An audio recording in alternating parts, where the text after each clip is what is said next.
Next continuous steam generation, steam supply ಏನಿರುತ್ತಲ್ಲ without disturbance ಆಗಲ ಮೀಟ್ರ್ ಬೇಕಾಗಿತ್ತು ಅಂತ ಹೇಳ್ಬಿಟ್ಟು ಆ ರಿಕ್ವೆಸ್ಟ್ಗೋಸ್ಕರ ಇಲ್ಲಿ ಕಂಪ್ಲೀಟ್ ಪ್ಯಾರಾಮೀಟರ್ನ ಕೊಟ್ಟಿದ್ದೀನಿ ಈ ಶೀಟಲ್ಲಿ.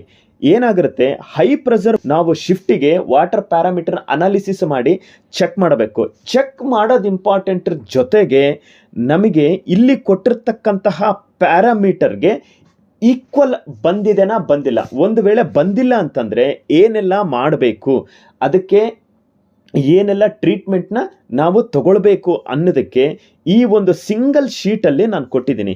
ಹೈ ಪ್ರೆಷರ್ ಬಾಯ್ಲರ್ನಲ್ಲಿ ಏನೆಲ್ಲ ಪ್ಯಾರಾಮೀಟರ್ ಇರಬೇಕು, ಫೀಡ್ ವಾಟರ್ನಲ್ಲಿ ಏನಿರಬೇಕು, ಮತ್ತು ಬಾಯ್ಲರ್ ವಾಟರ್ನಲ್ಲಿ ಏನೆಲ್ಲ ಇರಬೇಕು. ನೆಕ್ಸ್ಟ್ ಲೋ ಪ್ರೆಷರ್ ಬಾಯ್ಲರ್ನಲ್ಲಿ ಫೀಡ್ ವಾಟರ್ ಏನೇನಿರಬೇಕು, ಬಾಯ್ಲರ್ ವಾಟ್ರಲ್ಲಿ ಏನೇನಿರಬೇಕು. ಆಫ್ಟರ್ ಟರ್ಬೈನಿಗೆ ಕೊಟ್ಟಾದಮೇಲೆ